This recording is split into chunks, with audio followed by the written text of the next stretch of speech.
Broadcasting from Cincinnati, you're listening to the Ringside Reporter Podcast. All the news from the world of boxing right here. Well, I'm talking to you the way I want to talk to you. Now, here's your host, Eric Lorda.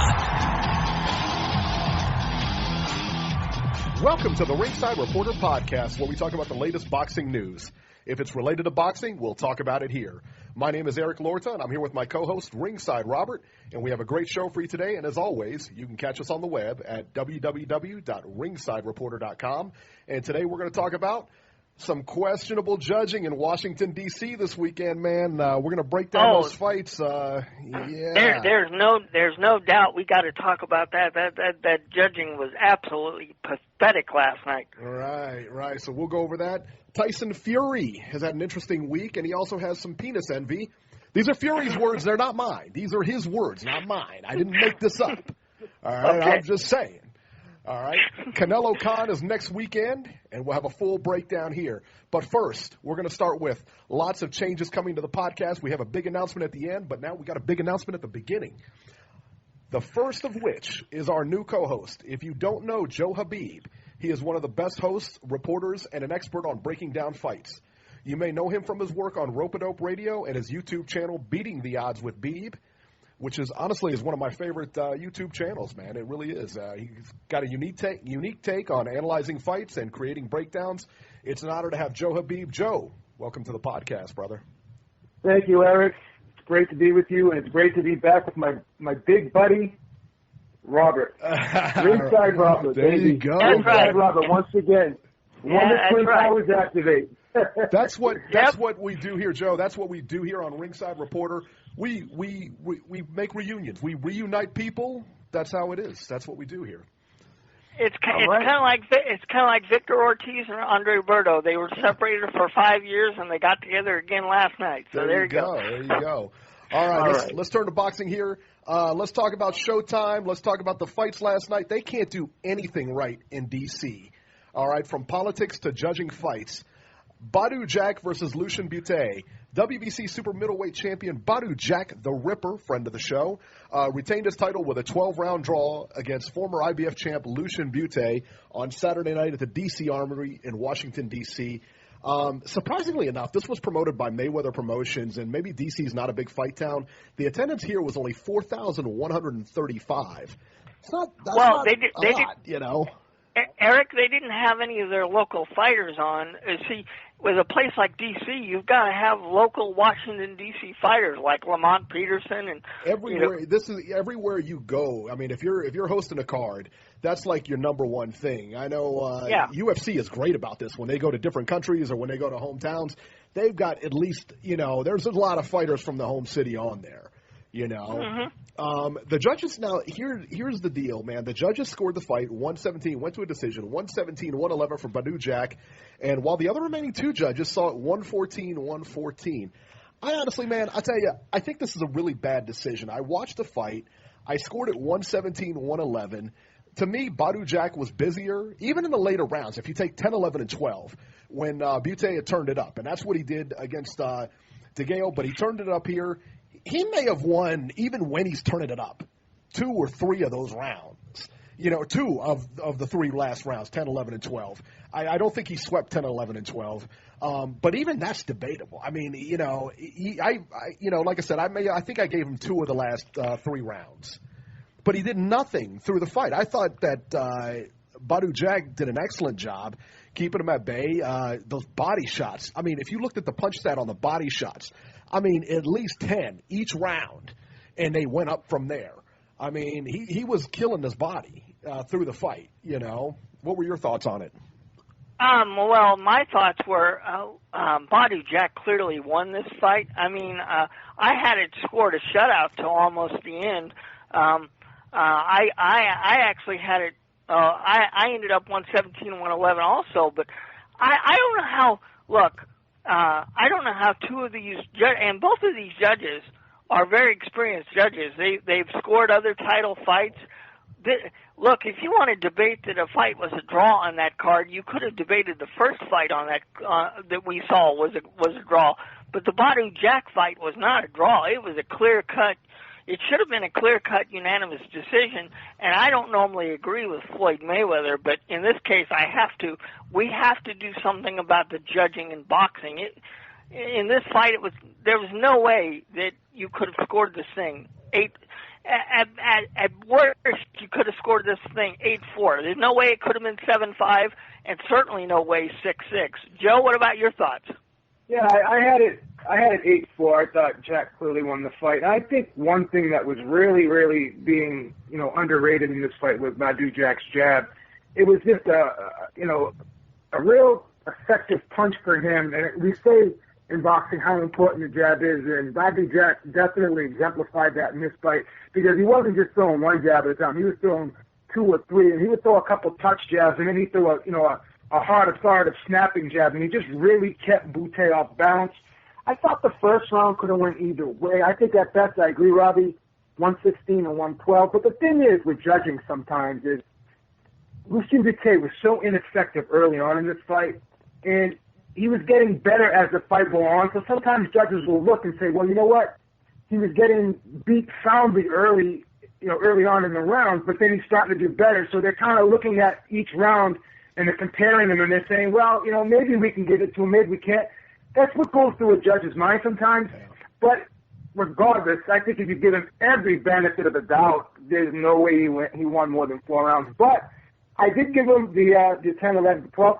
I thought Jack was slowing down a little bit because he was throwing a lot of punches early on, not a ton, but he was throwing some real hard shots. And sometimes when you throw those hard shots, it takes a lot out of you because you're really putting a lot of effort and just a lot of body behind them shots, and it fatigues you. And I thought he did kind of fade as the fight went on, and especially in those last 3 rounds, he wasn't doubling and tripling the jab anymore. He was just throwing one at a time, and that was giving Lucian Bute, who was a good counterpuncher. When you just throw one punch at him, one jab at him, he could pick up on that and get a read on that, and that's when he was able to land the counter shots.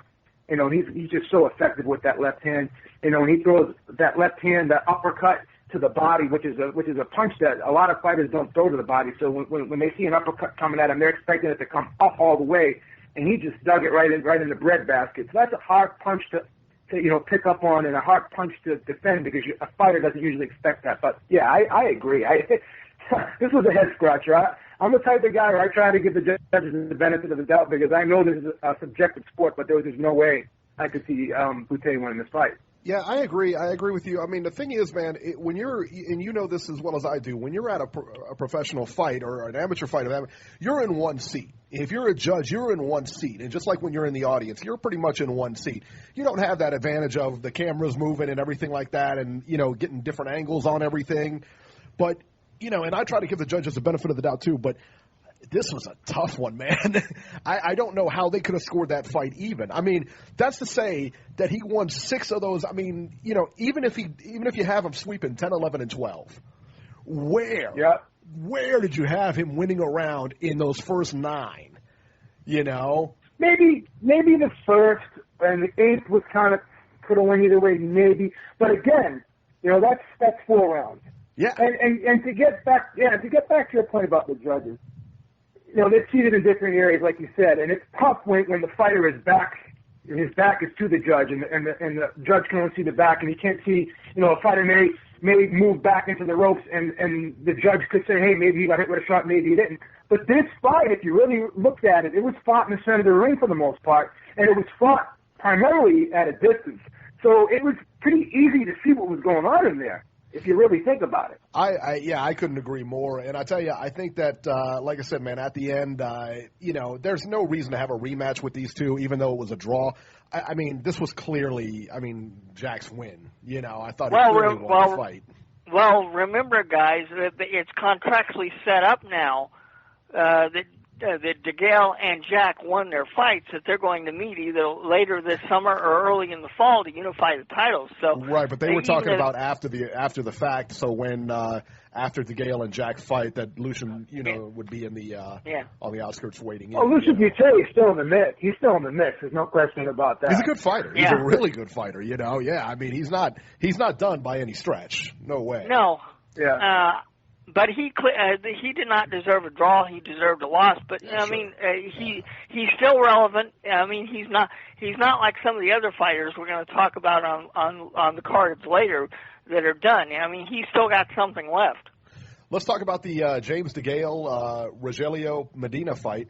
Chunky versus Porky. These are the best nicknames ever. James Chunky DeGale and Rogelio Porky Medina. IBF super middleweight champion James Chunky DeGale defended his title against Rogelio Porky Medina. I thought Medina was the busier fighter, and honestly, I thought he may have eked out a decision here, man. Now, admittedly, I was running around getting ready for the marathon today. I didn't score the fight, but it appeared to me that Medina was winning the fight. 115, 113, 117, 111, and 117, 111 twice. So it was a unanimous decision for Gale. I've never really, honestly, man, I've never really been that impressed with James DeGale. I think Badu Jack. Wow. Yeah. I think Badu Jack wins this fight fairly easily.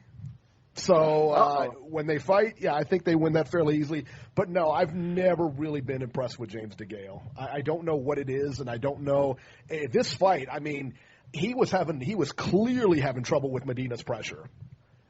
Well, and Medina, what I was going to say before you went off on that, Eric, is Medina doubled his punch output as far as punches thrown, although DeGale landed more punches, which I found interesting. No, this was a much better fight, and I had it scored 115 to 113, but I very easily could have scored this a draw or for Medina. If there's a rematch going to take place here, it would be between these two later on, because if any fight deserves a rematch, it would be this one. He looked good, yeah, but Medina looked pretty good in this fight. Go ahead. I'm sorry. Yeah, let me ask you guys this though. Okay. Because we've seen James DeGale fight better. He was playing around a lot in this fight. I thought he was going out of his way to try to be flashy, try to kind of showboat, and I think he underestimated Medina. And that's not to take anything away from Medina. Medina fought very well. But I honestly believe that DeGale could have done better, and if they fought again, I think he would do better.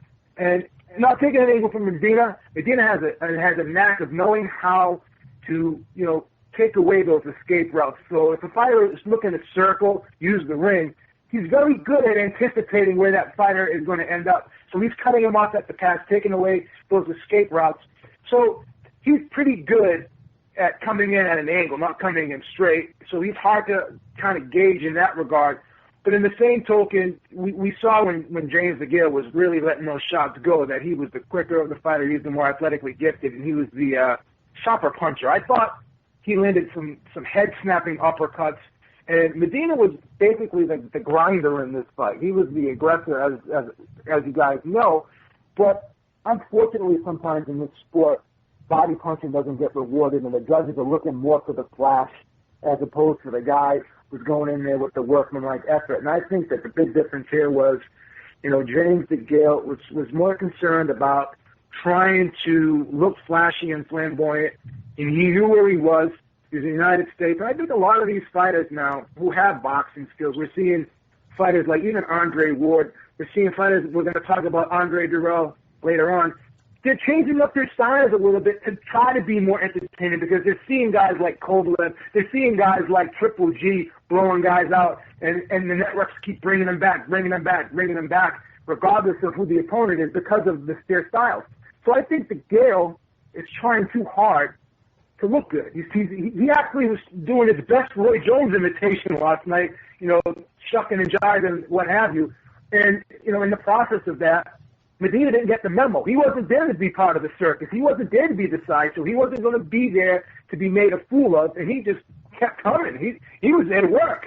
It looked like the girl was there to play. The only problem with your scenario there, Beeb, is when you win a title and you fight a certain way and you win your title, you shouldn't change your style to try to make yourself look better to the public. If you want your title a certain way, if you want to keep your championship belt, you should fight the way that has made you successful. And he admitted that he didn't take Medina seriously before the fight. And I think that's why he fought the way that he did. I think he's lucky to come out here with a win. It very easily could have been a draw, or he could have lost. You know? Absolutely. No question about that. Yeah. It could have went either way. This definitely could have went either way. And because of that, I think after the Jack fight, I think the two of them should get together again, provided DeGale still has something to fight for. Because I agree with Eric. I think Jack and DeGale is going to be a good fight. But from what I saw last night, I would have to favor Badu Jack. Yeah, but I'm not going to use that. I'm not going to use that as a barometer because I know DeGale can do better. Yeah, I mean, who could have imagined Badu Jack in there last night with him? I mean, yeah, and like you said, I mean, with James DeGale, I mean, we've all seen him fight better, but, I mean, this was Medina's not like a killer in there. He's not a bad fighter, but he's not, he's not Badu Jack either, and he's not the cream of that class either, you know? Yeah. I mean, and he really gave him all he can handle. Like I said, man, I didn't score the fight. I was like I said, I was busy running around. I didn't score the fight, but it looked to me from everything I've seen and everything like that Medina may have eked it out. But like you said, I mean, he had a lot of body punches and stuff like that. And he was a busier fighter, but DeGale, to his credit, was definitely the sharper puncher, man. There were some of those. You know what got me? There was that punch that DeGale threw where he cuts under. He cuts under and almost throws. It's almost like a straight punch. It comes in at such an odd angle. It's he ducks under and then throws a straight punch at his chin. It's just an odd angle, so you can't really call it an uppercut. You can't really call it a jab. It's just it comes. He's not turning his wrist over. It's almost like it's like a saber type motion. Yeah, you know what I mean? Yeah, exactly. Like he's fencing or something. Like a sword punch. Right. It's like a sword punch, basically. Yeah. Yeah. But he and that's the thing, though. Shots, man. He's just so unorthodox too. He throws like those circuit shots, and opponent will be looking at him like where'd that come from? And that's what's going to make him so difficult because he's very unorthodox, but yet, he's skilled as well. He can fight textbook boxing, but he has a little bit of that unorthodox stuff as well. He can mix them both together. And when we've seen him fight both ways, we've seen him fight a pretty even keel, methodical, smart fight. And I thought he fought like that against George Groves early on in his career. That was like a nip-and-tuck battle. They both boxed very well. Mm-hmm. But now he just seems like he is looking to go out of his way to make a statement every fight. And, I think he saw Medina get knocked out by Jack. So he was expecting that he could just load up with a shot and get him out of there. And he was expecting Medina to go away. And then when he didn't go away, he was like, what's going on here? I think he was caught off guard. Yeah, I think you got something there because that was the big barometer for DeGale was that Badu Jack knocked this guy out. And for him to have such a rough time, it would indicate to me, like you said, that, he was trying to get him out of there, put on a show, try to get him out of there quicker than Jack did and try to one-up him and, and in the process, man, you can't do that. Yeah, he was forcing it. You can't force it. You got to let it come. Right. And you got to set it up. As Robbie said, you got to fight the way that in the manner which got you there. And, right. You didn't get there clowning around and sticking your tongue out. You got there bringing your lunch pail to the job and gritting it out. That was a great performance against Dirrell. That was that was a really, really good fight. He fought an excellent fight. He had a great game plan in that fight. Yeah. No, I mean, you could tell with the way that James DeGale was acting in the ring last night that he didn't take this fight seriously, and it almost cost him. Absolutely did. Yeah, absolutely, big time. Also, on this undercard, it was not televised. At least I don't think it was televised. I didn't see it. Nope. Chris Pearson. I didn't see it, no. Chris Pearson won a unanimous decision over Joshua Okine, 99-92 on all three scorecards. Of course, Ohio's own Chris Pearson. Now he's bouncing back from his fight against Eric Walker. Why? Here's my thing. I mean, I love Chris Pearson and everything. I think he's originally from around the Dayton area, if I'm not mistaken. But what I don't understand is where's Eric Walker at? Why is he not getting any run off of this? I mean, that was a big win for him. He's still undefeated. Why are they not? Where's Eric Walker in all this, man? He's the one that beat Chris Pearson. Chris Pearson was the up and coming prospect, and he's still on the big cards and everything. And I don't see Eric Walker anywhere, man. I have no idea, Eric. Yeah. Good question. Yeah. All right, let's move to the PBC on Fox. Vicious Victor Ortiz versus Andre Berto. Andre Berto waited a long time to get this bout, and he made the most of it. He knocked Victor Ortiz out in the 4th round Saturday night at the StubHub Center in Carson, California. Ortiz was cut on the hairline in the 1st round by a head clash. Ortiz dropped Berto with a straight left in round 2. Berto knocked down Ortiz in round 4 and with a right uppercut, and that was a vicious right uppercut. And then floored him again with a series of punches to end the fight. I tell you, the worst part about this is that fans apparently were not real pleased with Ortiz at the end of the fight. I hear reports that he was pelted with beer and debris. I also saw a video as he was on his way to the locker room. Someone hit him in the face with some debris. What's going on out there in California, Robert? Hey, What's going on with you people out there, huh? Look, when you put on a fight that people don't like, a.k.a. Julio Cesar Chavez Jr., when he fought out in the StubHub, he got belted too. I mean, I don't know. I don't know. It's pretty. Guys are savages out there on the West Coast, man. I don't know what the future holds for one vicious Victor Ortiz. He said he got hit by a punch he didn't see, and that's highly possible. But I said before this fight happened on last week's show, the loser probably needs to think about something else to do, and I still hold that opinion. But frankly, I don't know what the future holds for the winner in this fight, because rumor had it that the winner of that fight last night would be the next opponent for Danny Garcia, and I see Danny Garcia totally destroying Andre Berto. Oh, yeah. If that's the case. Yeah. What did you think of Ortiz in this fight, Joe? Well, the big thing going in was, would this fight resemble the first fight in any way? And I thought maybe in spots it would, but the big question obviously is always going to be Victor Ortiz mentally, because he's had those mishaps. He's had the Medina, he's had the Mayweather, he's had the Cicito Lopez, and he's had the Luis Collazo mishap as well.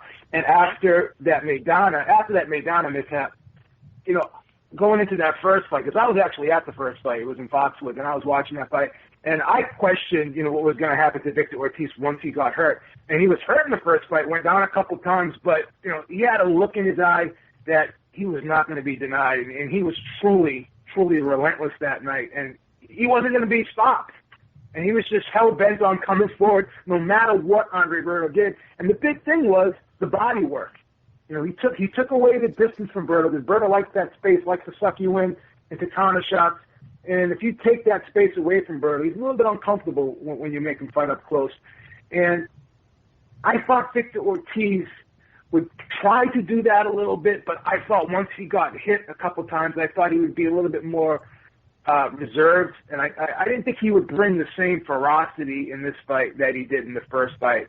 And I was surprised that he didn't even try to go inside early on, and he tried to fight this fight from a distance, really fought a tactical fight against Andre Berto. I think Andre Berto was a little surprised, because he was expecting Ortiz to go right in his chest again like he did the first fight, and when that didn't happen, Andre Berto had to rethink his strategy a little bit. And once he started saying to himself, you know what, he's not going to come to me. I got to come to him.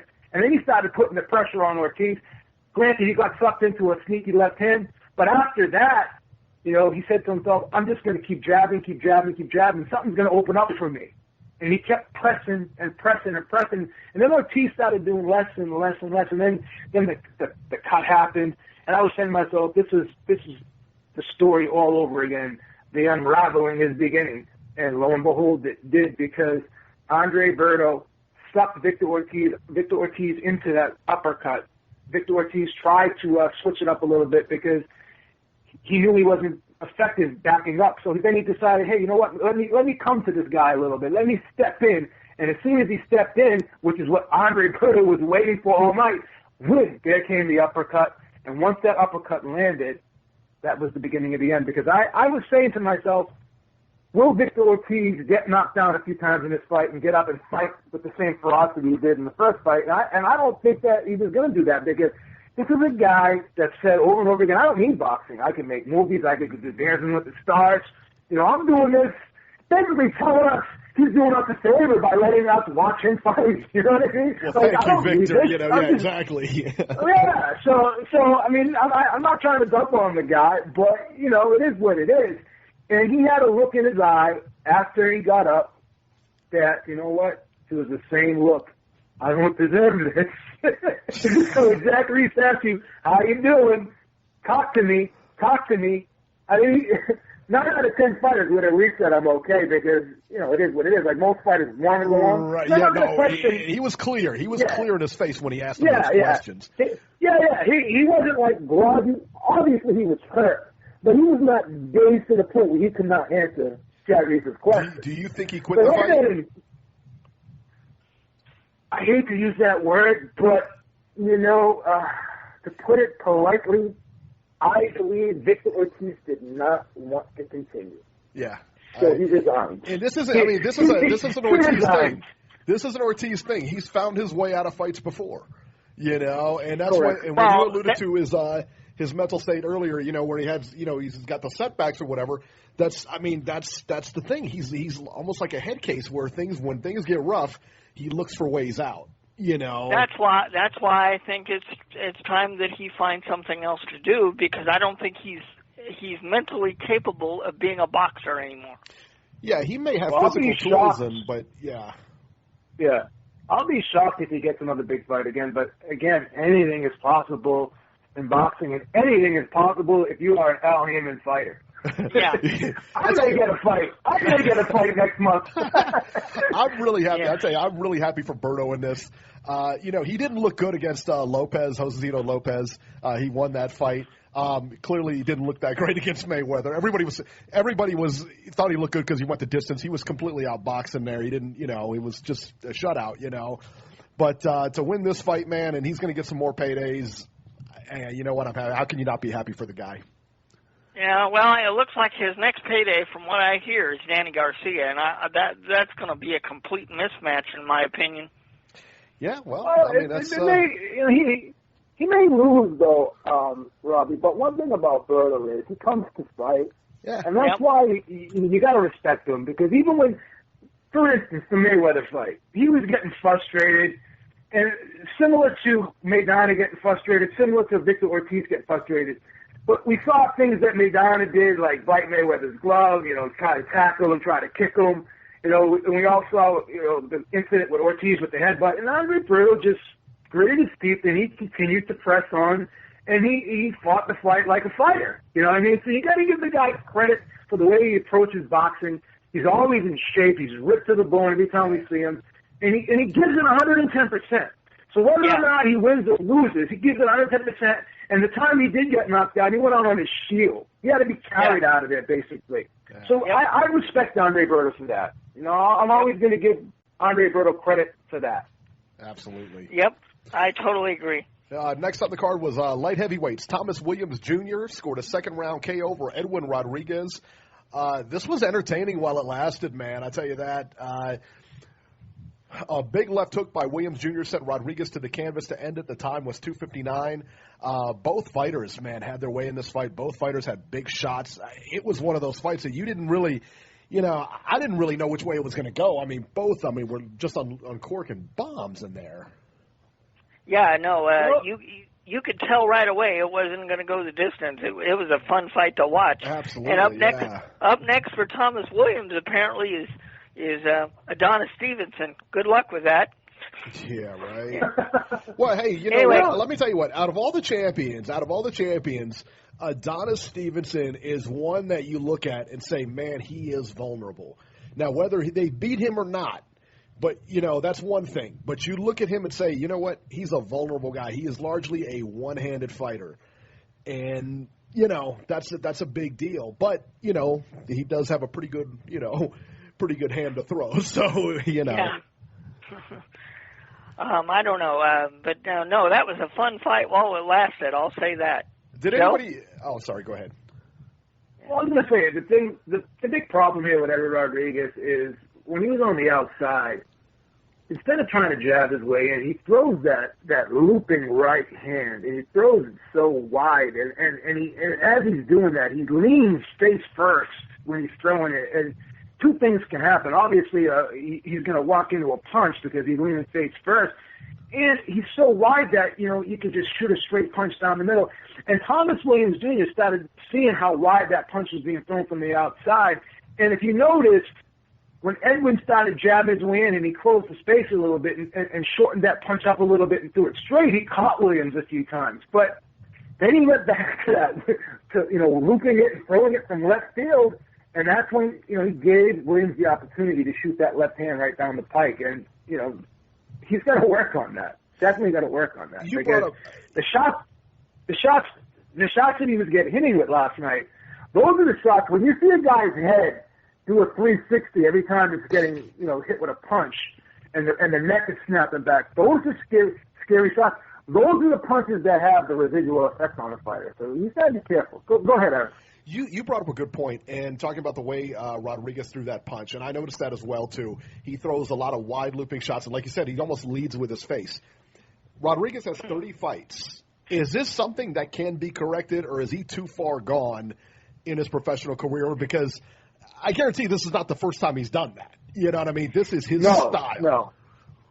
Well, I'll tell you the problem. There's times when Ronnie Shields will settle him down and have him throwing the jab and throwing the right hand straight. But what happens is once he gets hit and that adrenaline starts flowing, because if you notice, go back and watch the fight. Yeah. He didn't stop getting wild like that until after he got hit with a good shot. And then all the game plan goes out the window. He's a guy that fights off adrenaline. And great fighters are the ones that can control their adrenaline, and, in the face of adversity and still fight the game plan, still carry out the game plan and fight a tactical fight.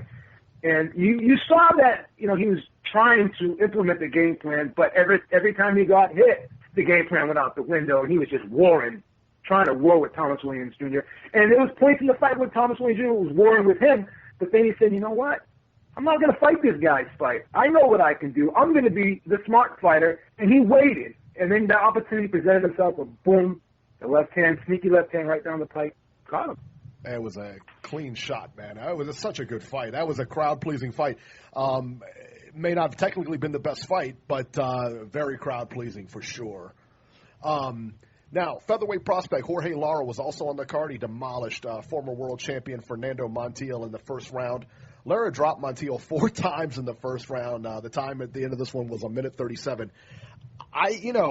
Look, man, I think everybody expected Lara to win. I didn't expect this. No. Oh, no. I expected him to go some rounds. I expected, Montiel to definitely go some rounds. I didn't expect him to win. I'll be honest, I didn't know a ton about Lara. I heard some good things about him. I knew he was a sharp puncher. I knew he had power. I knew he was fast. I knew he was a decent boxer. And, Montiel is a guy that, if you keep him on the outside, he has to be in your chest. He's just an inside fighter. And if you take that up close area, mid-range area away from him, you keep him out of that area, you can pick him apart all day from the outside. And if you notice, that's what happened in this fight. Lara was just pot-shotting him. He was just pot-shotting him. Montiel is so ineffective from the outside. It's crazy. Yeah. It's crazy. Well, and Lara made his name known to everybody else in the 126 division, which is already crowded as it is. He put his name in the stack with all the rest of those guys. He's got a great future ahead of him, and you can make fights with just about anybody in that division, and he put on a good show. And Montiel, he needs to retire. Simple. Yeah, he's had a good run, man. I don't know. He was pretty ineffective in this fight, obviously getting knocked down 4 times. But, and I tell you what, that 126-pound division is just stacked. Santa Cruz, Lee Selby, Lomachenko, Gary Russell. Abner Morris. It's just stacked. Yeah, so, he's, if he's especially a PBC fighter, absolutely. It's the world is kind of his right now, man. He's got his choice. Yeah, He's I know. The 2 stacked divisions now in boxing are 147 and 126. So if you're in either one of those divisions, you got big fights headed your way. Yeah, absolutely. On the undercard, Ohio's own Terrell Geisha wins via TKO. The fight was stopped. He actually TKO'd Orlando Lara. The fight was actually stopped by Orlando Lara's corner in the 7th round. I didn't see the fight. I don't know that it was actually televised or not. No, it was not. But he's an Ohio guy, so we got to give him some run. Let me tell you, PBC actually shot themselves in the foot on this one, I thought, man, because the broadcast actually went over, and it actually conflicted with the Showtime broadcast. Now, I don't know, and maybe you guys can speak to this, did it actually interfere with any fights? Because I know Showtime had got they were doing a lot of talking and stuff before the fight got started. I don't know if they actually crossed paths or not. No, no fights started because they waited for the Eddie Chambers-Gerald Washington fight to end before Showtime started the first fight. Yeah, that's right. So, I picked up on that too. All right. PBC on Spike. Let's talk about PBC on Spike. Anthony Dirrell took just under 2 minutes to dispatch Caleb Truax. I tell you, I was expecting a lot more out of Truax, but Dirrell looked pretty good in this fight, man, while it lasted. The time was 1:49 of the first round. What'd you guys think? The dog looked good, and he is the Dirrell. He's the Dirrell brother, in my opinion, that's got a brighter future. Andre, I've got some serious questions about him. But Anthony, he did what he was supposed to do, and considering that Truex had been in the ring with Daniel Jacobs and went 12 full rounds and put on a decent fight, it says something with the way that Dirrell was able to dispatch it of him. And, of course, both Dirrell brothers did a classic thing. Their purses went to the Flint, Michigan people to help clean up the water myths that they have there. So that was a classic, nice thing they did there. Absolutely. Yeah, Joe, what was your thought?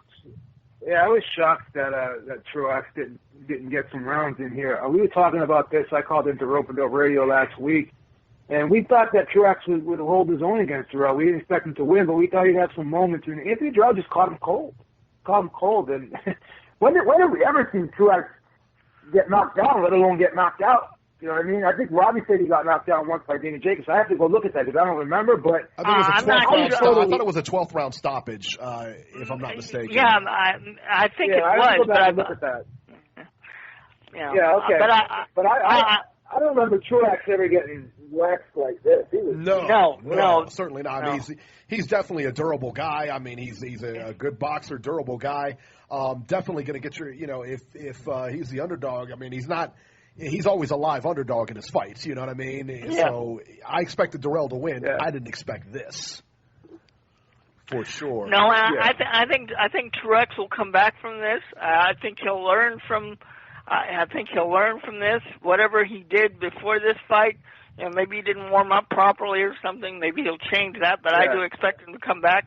But Anthony Dirrell, he definitely put himself in title consideration. So 168 is starting to look pretty interesting there. But like I said, his brother, as far as I'm concerned, there's lots of questions left to be answered.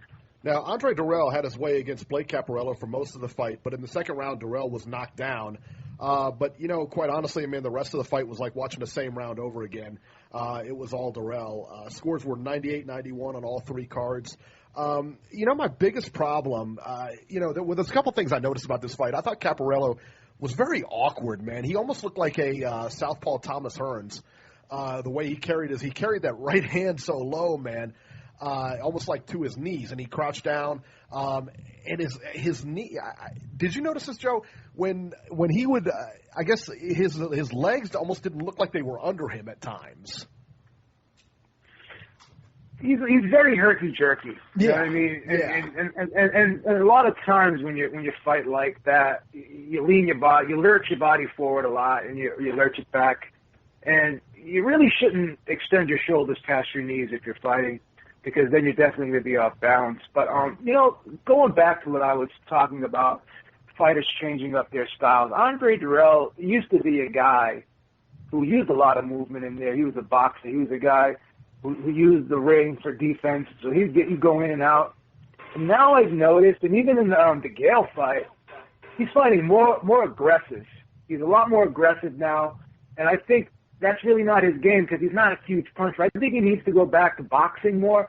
And I remember in the Kyle Froch fight, when he got up close to Kyle Froch, he's a guy who's he's ambidextrous, as we know, but when he's inside, he's better in the orthodox stance as opposed to the southpaw stance. And I don't see him change up as much as he usually did early in his career. And I thought, when he got inside on Blake Caparello, that's when Caparello was a little bit more effective. And I thought when Dirrell was on the outside and, really turning the shots over. But if he was going to go inside on Caparello, I think he should have switched to orthodox because he's really good at cranking up that left hook on the inside. If you remember the Kyle Froch fight, he landed that left hook a couple times in an attempt on. He really hurt Kyle Froch.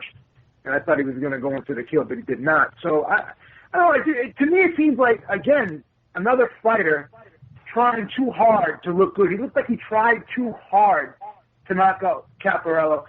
And in the process of that, he opened himself up and he took chances, and he paid sometimes for the chances. But Caparello isn't the type of guy you would think that would be able to hit Dirrell. But he was able to hit Dirrell, and I don't know. It's just maybe Dirrell was just, like I said, overly aggressive and a little bit less defensively responsible in this fight. Whatever the case may be, he won just about every round. It wasn't really a close fight at all. But in the process, he was getting hit, and some of these rounds were competitive, even though Dirrell won them.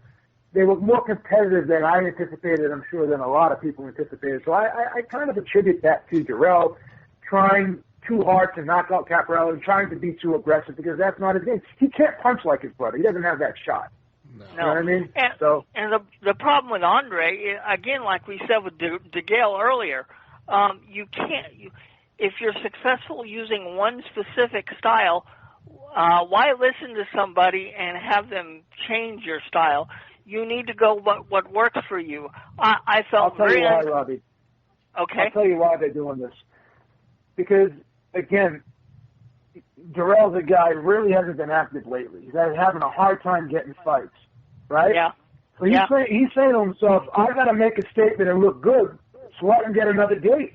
There's a lot of pressure on these guys because, again, going back to what I said about, Golovkin and, Anthony Joshua too. You know what I mean? The people are really starting to embrace these knockout guys, these exciting fighters.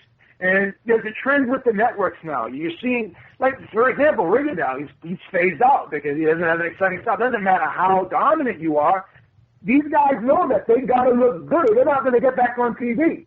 So that's why I think they're switching up the way they're fighting, Robbie. That's what I think. I think Dirrell is taking that approach because he needs a big fight, and he's going out of his way to look impressive.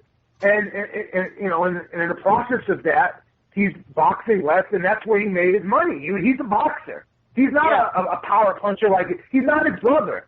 So he can't fight like his brother. But right now he's trying to fight more like his brother, and it's not working out for him. Look, I understand where you're coming from, and believe me, I see all those changes with the network. But if you're Andre Dirrell or James DeGale, you need to go with what's working for you and continue fighting the way that got you there. You can't dictate your fighting style on what the networks want. Now, in Rigondeaux's case, he's got horrible management.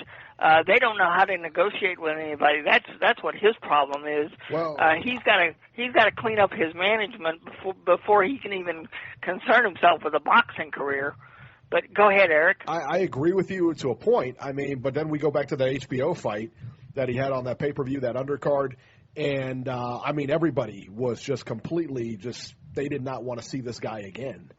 I know. I mean, he could have taken this guy out. Right. And believe me, I paid for this, and believe me, that was the worst fight on that card. And the worst part about it is Rio, to me, is one of the top pound-for-pound fighters out there right now. I mean, definitely top 3, Yeah. Yeah, it's just, like I said, his management gets in the way, but I think his style also gets in the way, and it's like Joe alluded to earlier, it's not a crowd-pleasing style. And with the Triple G's out there, and you got Anthony Dirrell knocking people out, you got all these guys that can, knockout artists, and they want to put these guys. They want action on these TV shows. You got to look. Yeah. You got to really look and appreciate what Anthony Dirrell did because Danny Jacobs took him time, and Caleb Truax was in that fight at certain points. And if I'm not mistaken, it was a TKO. It wasn't a knockout. So that is correct. It was a TKO. He's a durable guy, and that speaks volumes to get this guy out of there in one round. That's amazing. Yeah. Really amazing. Truax is not a bad fighter. Truax is a really, really good fighter. Yeah. That's what shocked me so much about it. Well, not only that, if there was a line on this fight, and I could bet Anthony Dirrell to win by decision, I would have bet Anthony Dirrell to win by decision. I didn't expect him to knock Truax out. I really did not. Oh, no. I'm being honest. I didn't expect him to knock Truax out. No, not even Now, close. I give him credit for this. Maybe I'm getting a little overzealous here, but I give him credit for this. I've never seen anyone just walk through Truax like this. Nobody. No, definitely Anthony gets the credit, and like I said, maybe it's just me, but I got serious questions about Andre. I understand what he's doing, but I don't think it's going to be successful. Well, you know? he gets hit, and like I said, I mean, he gets hit way too much, and especially when he can box so well. He's such a good boxer. He doesn't need to do this style, you know. And he's exciting. And I mean, you see where I'm coming from, though. Absolutely. Absolutely. Did you see him? Did you see him in the DeGale fight when he was boxing, and then he was like pretty much winning the fight, and then he allowed it to turn into kind of like a phone booth type war, and that's when he started losing. He was. I mean, when he boxed in that fight, he had DeGale. I mean, he had DeGale. You know what I mean? He had his way, and he had him puzzled. Yeah, puzzled. Absolutely. And I mean, he's such a, but he goes back to that, he bites down and tries to get in there and tries to, and he just gets hit way too much for my liking, Yes. But the funny thing too, if he goes back to fight the way he did, everyone's going to say, oh, he's a stinker. Yeah. You can't win in this sport. They're so fickle. Yeah, exactly. And of course, I'll be the first one saying, "What's wrong with this guy? How come he doesn't know no action?" That's right. Yeah. I got to tell you though, PBC really blew this fight big time. They blew this card big time. We've got two brothers from Flint, Michigan. They are promoting the water crisis there, donating some of the purse money, trying to raise awareness for Flint, and the card takes place in Atlantic City. Who's promoting this at the PBC? I mean, who's deciding the locations and stuff like that? They should be fired, whoever decided this. This is the same thing they did with the Battle of Ohio. Sean Porter and Adrian Can I give my Broner. opinion on that, though? Absolutely. Can I just jump in? Go. Because Michigan, again, they just don't have a big economy. So can they really, because of what's going on out there, all the crisis and the economy so bad out there, can they afford to put this fight there and sell it out? And these people that's the thing. Well, Grand Rapids, Floyd used to fight in Grand Rapids all the time.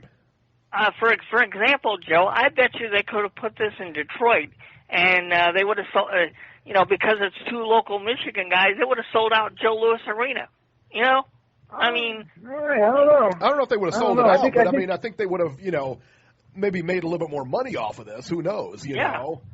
Okay. I'm just thinking because the economy is so bad in that state, man. Plus all the crises that are going on in there. Right. Are those people really thinking about boxing right now? They're thinking about just getting water. Right? That's true. Yeah. That's true. I don't know. I mean, you got to look at it from that side of it too. But this is the first time PBC's done this, though. They did the same thing with the Battle of Ohio with Sean Porter and Adrian Broner. The perfect fight takes place in Las Vegas. They put that in Vegas, and it should have been in Cincinnati, or someplace. Or somewhere. I mean, he's from Porter's from Cleveland, so yeah, absolutely anywhere between there and here, Yeah. Let me tell you, the star of this card, though, was Jonathan Guzman, who scored his 21st KO in 21 fights. This guy, I tell you, looks scary out there. He completely dominated Daniel Rosas. Guzman will now face Shingo Wake for the 122-pound IBF championship. He looked really good. I love John Guzman. He's the little guy that puts on a show, and again, he's got a great future because if he moves up 4 pounds, that's another 126 guy you could deal with. So sky's the limit as far as I'm concerned. He put on a great show, 21-0, 21 KOs. He looks good, man. He looks real good. Good. Let's go across the pond here. Huey Fury wins the WBO Intercontinental title. For what that's worth. Fury won a technical decision over Fred Cassie. Fury suffered a cut over his left eye due to a clash of heads. Fury led by a wide margin, though, on all three scorecards. This was not a great crowd-pleasing fight, to be honest with you. Fury fights a lot like Tyson. Huey Fury fights a lot like his cousin Tyson. It's not really crowd-pleasing, but it's effective, A lot of movement, a lot of jabs. If you get a chance to watch it on YouTube, and I don't know, did either one of you guys catch the fight? No. I saw someone sent me one of the fights on the undercard. And after you talk about this fight, I'll tell you about the other fight that I saw on the undercard. Okay. I'm surprised they didn't send me the. Yeah, I'm gonna go back and watch the Fury fight. I was expecting to get it sent to me, but it wasn't. But I'm going to talk to you about the other one of these fights that was on the undercard. That was definitely the fight of the night. Yeah. Okay. If you get a chance to watch the Fury fight, the Fury Cassie fight, just find something else to do. It's really not worth watching, to be honest with you. It was if you like Fury style, then you'll like the fight, because that's kind of what it was. Well, Joe is a big Tyson fan, so. Yeah, I am too. I like Tyson Fury also. I'm a huge Tyson fan. Yeah, me too. Yeah. But Huey Fury fights a lot like him, though. And so yeah. So what was the undercard on there? All right, there was one fight, Jamie Conlan, okay, versus Anthony Nelson, and this was UK's version of a Toro Gotti versus Mickey Ward, because you had Nelson down in the first round. Then you had Conlan down in round 3.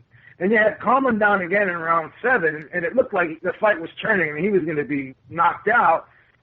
And then all of a sudden, you have Nelson in the 8th round throwing a right hand over the top, and then Conlan flips it and digs that Mickey Ward left hand to the body, and that's all she wrote, and the fight was over out of nowhere. Just when I thought that Conlan was going to get knocked out, he slips a right hand in the 8th round after being pummeled, and his eyes are all one of his eyes swelled up, couldn't see out of it, and boom, that left hook come out of nowhere, and he got the 8th round stoppage. And this was a domestic level fight. It was for a lower level title. But shout out to Davey Boy Essex on YouTube, because he sent this fight to me, and I'm gonna have to go back and watch this Fury fight. I don't know. I'm a Fury fan. I'm a fan of the Furies, so I gotta watch. I gotta watch Fury. Let me ask you a question now. 12, because you're a UK guy, and I know you watch a lot of the fights. Obviously not from the UK, but you watch a lot of the fights from the UK, and a lot of good boxers from there. 12 world champions, I think at last count, 12 world champions. That is correct. Coming from the UK. What are they doing differently over there that we're not doing here, or they're not doing around the world? I mean, 12 world champions, that's a big deal. Well, boxing is bigger there, and I think they're really investing in developing their fighters. We over here, like Bob Arum used to develop fighters, but then you have, no disrespect to Al Heyman, but Al Heyman has his PBC, but he doesn't really have, a good matchmaker like Top Rank did, and like Golden Boy does. So I just think that because boxing is pretty much the biggest sport there, you got that and soccer over there, and maybe cricket, I don't know. But it's definitely one of the top 2 or top 3 sports, whereas it's not a big sport over here. So because it's so big over there, people are really getting behind it. The fans are getting behind it. There's a lot of boxing gyms from what I hear. All over the place over there, and kids are getting into boxing at a young age, and they're really pushing them through the amateur system. And if you notice, Anthony Joshua, gold medalist, a lot of these guys, James DeGale, medalist. So a lot of these guys really have been brought up through the amateur ranks very well, and they just seem to be investing in it more than we are right now. To be perfectly honest with you, I mean, obviously I'm not there, but I'm just going by what I see and what I hear and what I'm told. And, these guys over the UK are sending me fights every week, and I'm just watching, all of these fights, and these guys are really, really getting pushed. They're fighting often, and they're really developing their young talent, and they're giving them the opportunity and enabling them to become stars. That's what I think. Well, that's why I call the UK people the best boxing fans on this planet, because no matter what kind of fight it is, they're paying attention to it. All the fights are on TV over there. They have a 24-hour boxing channel, for Christ's sakes. I mean, they take the fights a lot more seriously than we do. I mean, we have a population of well over 300 million people. Last I heard, it was like 35 million for the entire UK, and they are the best boxing people on the planet. They have 12 world champions, and I believe currently the U.S. only has 9. I mean, that says a whole lot about how much more serious the United Kingdom takes our sport than we do. Definitely. All right, let's move along to the upcoming fights here. Let's talk about May 6th on Robbie's favorite station, Estrella TV. Marvin Quintero versus Peter Petrov. Peter Petrov, wasn't he? He was in the, what did they call that? He was in one of the Boxino. Yes, yeah, that's Boxino. right. 10 rounds lightweights. And Pablo Cesar Cato versus Alan Sanchez, 10 rounds welterweights. Do you think they'll bring Boxino back? Or do you think it's done? I don't think so. Not because I think because of PBC. Unfortunately, we've had this argument on this show before. But unfortunately, because of Al Heyman buying up all the networks, I don't think Oscar will have anything to do with the Boxino tournament. Although I keep imploring Oscar each week to get himself a TV deal. I understand what he's doing with Ring TV. I mean, they have a good crew working there with Steve Kim and Doug Fisher and Berto Duran. I mean, they do a good job with all those shows, but they need a TV platform for these Friday night cards. I mean, a couple of weeks ago they had Kamagai and the other guy fight. I mean, they're putting on good fights, and most of us don't get to see it unless we have the internet. Well, Robbie, you're in California, right? Why don't you set up a meeting with Golden Boy? Why don't you sit down with Oscar? Yeah, right? I don't know what's going on, Robbie. I know. Right in the header. You're right there in California. With them. I'd love to get Oscar on this show, and I could ask him those very questions. He ain't coming on this show, son. Robbie, Ringside Robbie. Yeah. All right, so check this out. All right, since you brought Oscar De La Hoya up, you want to hear something jacked up? Okay, check this out. And we'll get to this card in a minute. But on May 7th, you know the Canelo Con. Everybody knows that. The Diego De La Hoya, we're always getting on Oscar for putting his, what is this, his nephew or something like that? What is nephew? So his nephew, he's always on, like, the internet cards. He never puts him on, like, a pay-per-view card or anything like that. Well, he's on the pay-per-view card this time. But he's the fifth fight down. I don't think you're going to see him on TV. No, HBO still won't show that. What is De La Hoya doing over there, man? Put your nephew on TV, man. That's the advantage of being Oscar De La Hoya's nephew. You know, he's a good fighter too. It's not even like he's a good fighter. You know? No, I've seen him several times when he fought on FS1, and yeah, he's good. I think he's got a bright future. But the last 3 fights he's had on Ring TV, and of course he's won them, but nobody gets to see them. And now he's going to be put on a pay-per-view card, but he's going to be the last fight before the pay-per-view card even starts. That's horrible. All right, let's talk about the big one this week from Manchester, England, May 7th. Anthony Crolla versus Ismael Barrasso. All right, maybe it's not the big fight, but I'm sure it's big to these guys. All right, but I like Anthony Crolla, man. I like him a lot. He's one of the up-and-comers. I like him a lot, man. Beeb, you know him? Yeah, I know him. Definitely a lot of potential. He's a tough kid, and I expect him to win as well. I do too. I think he'll win this fight. He's another grinder. Yeah, he's another grinder, another hard-nosed fighter, but he can box too. Definitely box too. So yeah, my man, I think he'll win. Martin Murray is also on that undercard, fighting the dreaded TBA. No opponent has been announced for him yet, so Martin Murray is back. I love it. From Hamburg, Germany on the 7th, Kubrat Pulev versus Derek Chisora, 12 rounds for the IBF Heavyweight Eliminator. IBF Heavyweight Eliminator? Are you serious? Wow. Did I seriously just read that? Oh, my goodness. Wow. Just IBF is at nowadays, huh? They're trying to set up more opponents for Anthony Joshua. You know, they want soft touches, you know. Oh, goodness, man. Yeah, I guess, man. Yeah. And then, of course, the big one from Las Vegas, HBO pay-per-view, Canelo Alvarez versus Amir Khan, 12 rounds for Alvarez's WBC Canelo weight title.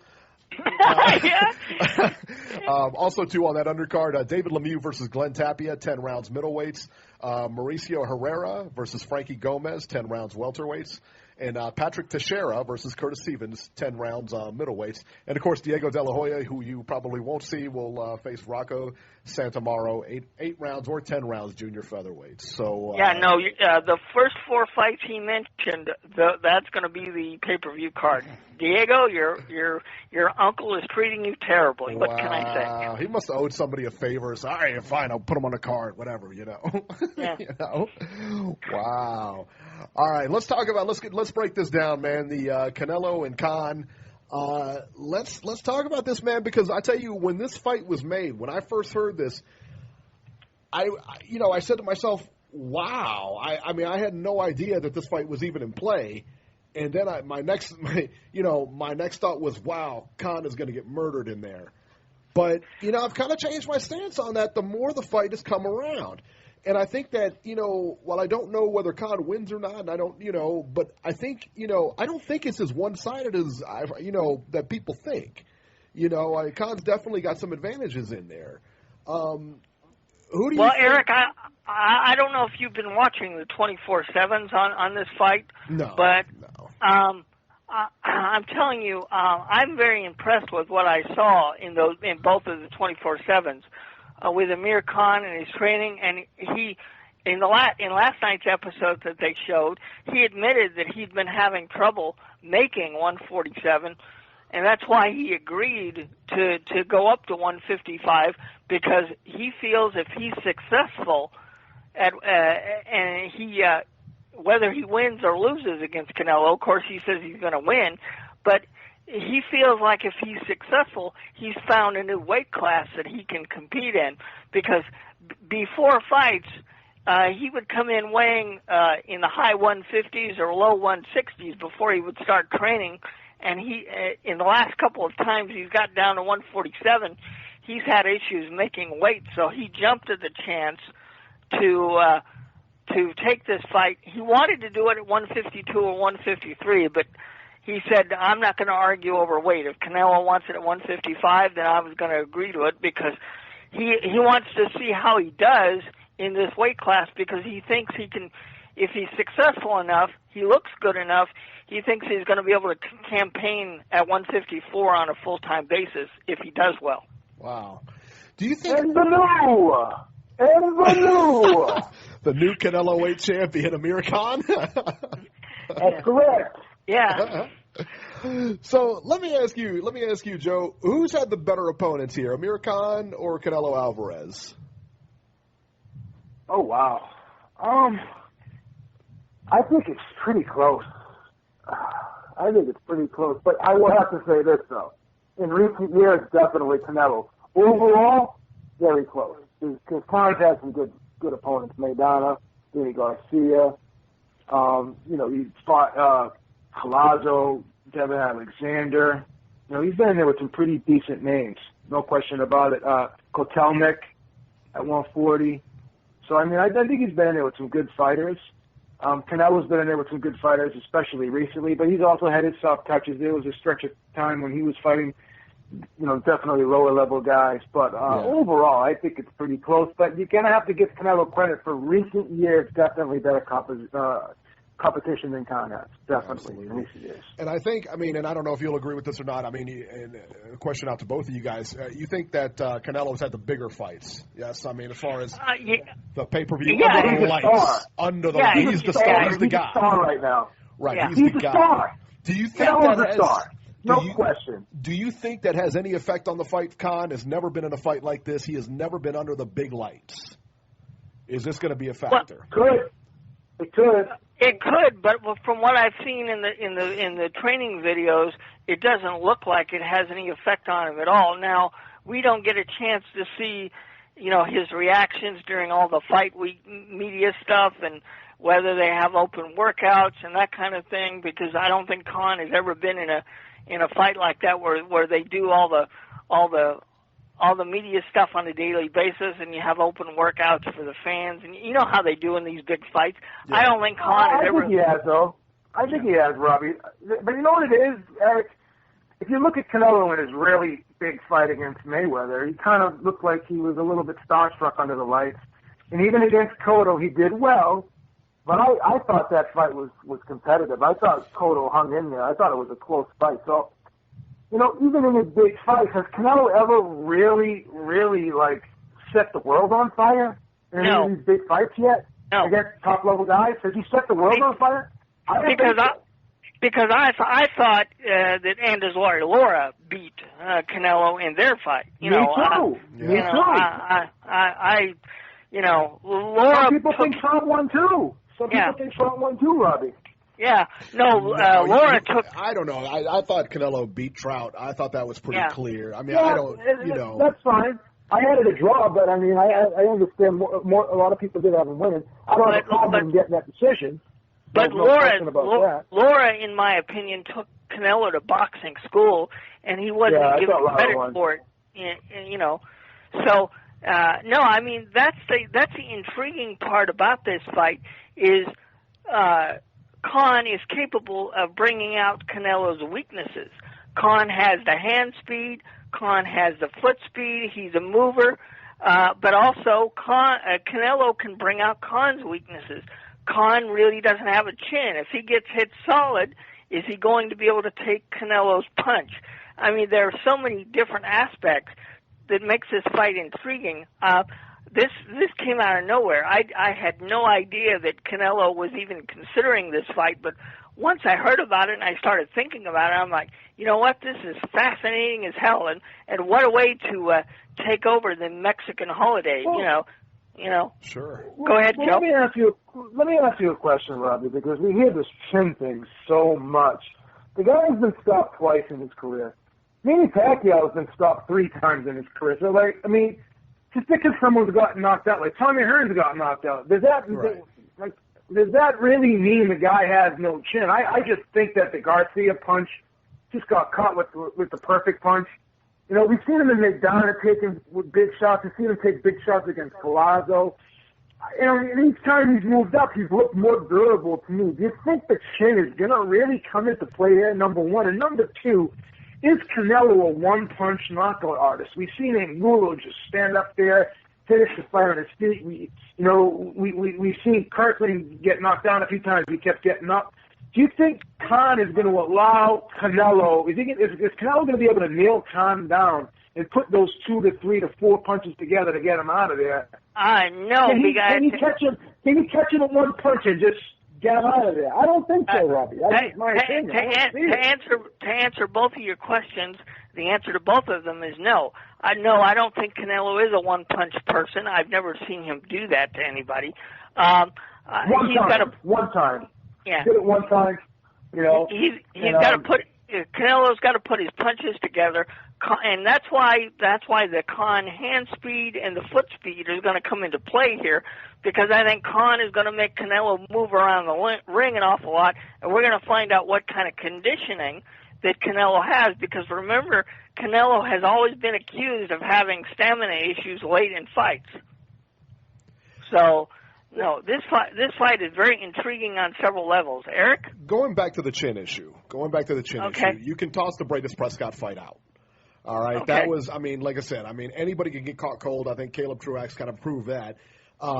You can get caught cold, and I seen the same thing happen to Oscar De La Hoya in the beginning of his career when he came in and he was almost knocked out by some journeyman. Now, as far as the Garcia fight, that was the one that kind of concerned me. When you go back on Khan's, that was more than just a lucky punch. He was, Garcia was turning that tide. And even with the Maidana fight, even with Maidana Khan, it wasn't, to me, again, Maidana's a killer puncher. You get hit flush, you get hit flush. I mean, that's not, I don't think that Khan's chinny for that. My thing was that Garcia fight. That was one thing I did not expect. And is that he couldn't really take Garcia's power. Neither did he. Yeah. And neither did he. I mean, I don't know that he was having trouble. I thought during that fight, for the 4 rounds that it went, I thought he was having trouble with Garcia's power. And that to me was a real red flag, especially going into this fight. Well, may I ask you a question, though? Didn't he move up to 147 shortly after that fight? Yes, he did. Yeah. And he looked a lot more stable at 147. I just think that it's all about timing in boxing. Like, you get caught with the right shot at the right time, and guys grow out of their weight class. I think he's durable right now. I think he's a solid fighter. I think it's going to take a lot to just get him out of it. And and I understand the concerns, because you're not the only one that has the concerns. The whole world says this guy's got no chin. I just don't agree with it. I just think that you look at those knockouts, and those were really well set up knockouts. It wasn't like he got hit with a soft punch and just went down. It wasn't a situation like last night where Victor Ortiz gets up, clear-eyed and just decides I'm not going to continue, with all due respect to Victor Ortiz. I don't want to keep bringing that up. Right. But Khan really, even the Garcia fight, maybe he could have continued too. I mean, he was clear-eyed in that fight, and the ref stopped the fight. He didn't let him continue. So, I don't know. I just think that it's overstated. Well, let's fast forward. Let's fast forward to the Chris Algieri fight. What did you think of his performance against Chris Algieri? Amir Khan, I'm speaking of. Honestly, I think Khan has a bad habit of fighting down to the level of his opposition. Okay. And in this fight, he knows, just like in the McDonough fight, he knew he was in there with a guy that could hurt. I think when he's in there with a guy that he knows can hurt him, and then he has to bring his A game, I think he approaches the fight differently mentally. Now, even in the fights he lost, right? He was winning the fights. He looked like he was going to win the fight. So you could throw the Prescott fight out, but even in that fight, it was it was so early that it happened. Even in that fight, he got off to a good start, but then when he got caught, it was over. But he has the ability to fight smart and fight well if he's concerned with what's in front of him. So I think if the best Amir Khan shows up, which I believe he will, and I believe that he's going to be up for this fight. He's going to bring everything he has because he knows. I mean, if you go back and watch it 24/7, he said, Virgil Hunter's talking to him, and he's saying, "You got to fight. You got to fight the way you can fight. You got to fight the best fight." He's already, instilling that in his mind. I think mentally, if he's right, I think he's going to win this fight pretty clearly. I'm being honest. Now, Joe, I know you have followed Amir Khan more than we probably have. You've probably seen almost all of his fights.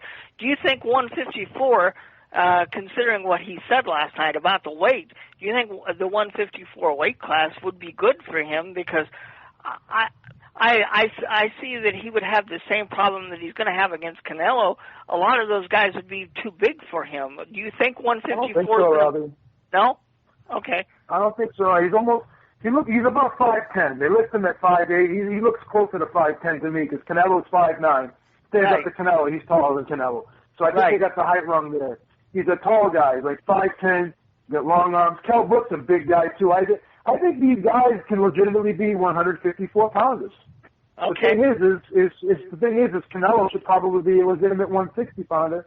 But for whatever reason, he's doing something to keep himself down at 154. I don't know where, not going to get too into that, but something's happening, It's a negotiating ploy, and we'll get into that later. But that's neither here nor there. No, this fight is definitely fascinating on many, many levels. So let's talk about some intangibles here. I think speed and power. I think those are pretty much self-explanatory. I think Khan, no question, has the speed. Canelo has the power. I'm not 100% sure though, because I know Khan can punch. Khan's got a punch. I think Canelo has been – I give Canelo the edge in power because he's been at the bigger division for a longer time. I think that's pretty self-explanatory just because he's a heavier guy. But now the other intangible that we don't talk about is stamina. I think that Canelo does fade in fights. I think it's been documented very well that he's faded in fights. How is Khan's stamina, and how will he stand up with the extra weight, with the extra the bigger guy on him for 12 rounds? Well, I can only go by what I've seen in the training videos, Eric, but he looks like he's going to be able to handle it pretty darn well. I'm talking about Amir Khan because, Khan has never really had any stamina issues. Canelo, in my opinion, has. I mean, the fight that two fights pointed that out to me as far as Canelo is concerned. Mayweather totally made him look bad as far as stamina, and also Laura because of his movement. And I think Khan could use that to his advantage so that's, again, at first when this fight was announced, I thought it was going to be a complete mismatch, but the more I've looked into it, it's going to be a lot closer than what people think. Robbie, Joe? Why don't you just jump onto Khan's army with the bead? Let's just ride Khan next week. Let's ride the Khan. You want to ride the Khan train next week? No, I don't. No, I don't have the guts. Let's ride it. I don't have the guts to do that, Joe. He's got some tickets for you to jump on the train, son. Yeah. Go ahead, jump on the train. Come on, Robbie. Anyway. Right. So let me ask you, how does Canelo win this fight? How does Canelo win this fight? You gonna go, Robbie? You go ahead, Robbie. You're on a roll. You go. I think the only way that Canelo could seriously win this fight and control it with what Amir Khan brings into this fight, I think if Canelo's going to win it, he's going to have to win it early, because I think the longer the fight goes and the better that Amir Khan can move, I think Khan can take advantages of his stamina issues. And remember, Canelo is probably going to go into the ring on fight night probably closer to 175 with the way that he rehydrates. He's going to weigh in. So, Robbie. I think 168, 170. Well, because remember, he weighed in 172 or 174 when he fought Mayweather. And that was at 152. I thought he was 170, Robbie. He wasn't 170? No, it was 172 or 174, you know. Wow. So I'm worried. For those that are picking Canelo, I'd be worried about what he weighs in fight night. And Amir Khan even said on the 24/7 last night, he's going to come in between 160 and 165. He's going to make sure that he does that. Yeah, he's going to be 165. So,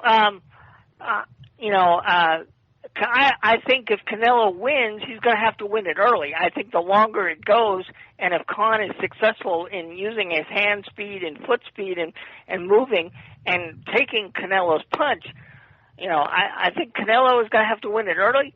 Otherwise, I think this could wind up being a very close decision if the real Amir Khan shows up.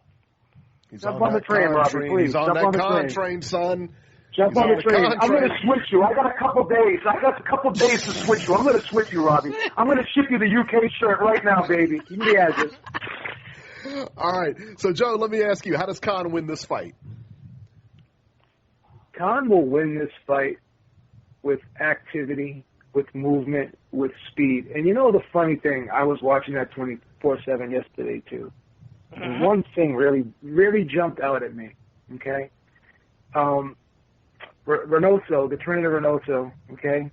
I think it's Chapo. What's the son's name? They have a father and son. Eddie. Excuse me. Yeah. Thank you, Robbie. Eddie Reynoso, sitting there on the phone, watching Amir Khan, saying how fast Amir Khan is. But he said something. Oh, he just does the same thing over and over again, throws the same punches over and over again. Reminded me of the same thing that Ricky Hatton said to Manny Pacquiao. Because Manny Pacquiao was accused of just being a repetitious pattern-type fighter. But it's like anything else. You could sit there and say, yeah, the guy does the same thing every time. Just like in basketball, that guy's got a quick first step. I know he's going right. But you still got to stop that first step. You got to be able to time that first step. And you still have to time when those punches are going to begin, those combinations, and when they're going to end. It's almost like trying to get ahead on a fastball. You can sit there and say, minimize Nolan Ryan. All he was a fastball pitcher. Yeah, but how many guys could get around on that fastball? So, yeah, Amir Khan may be a pattern fighter. Could be.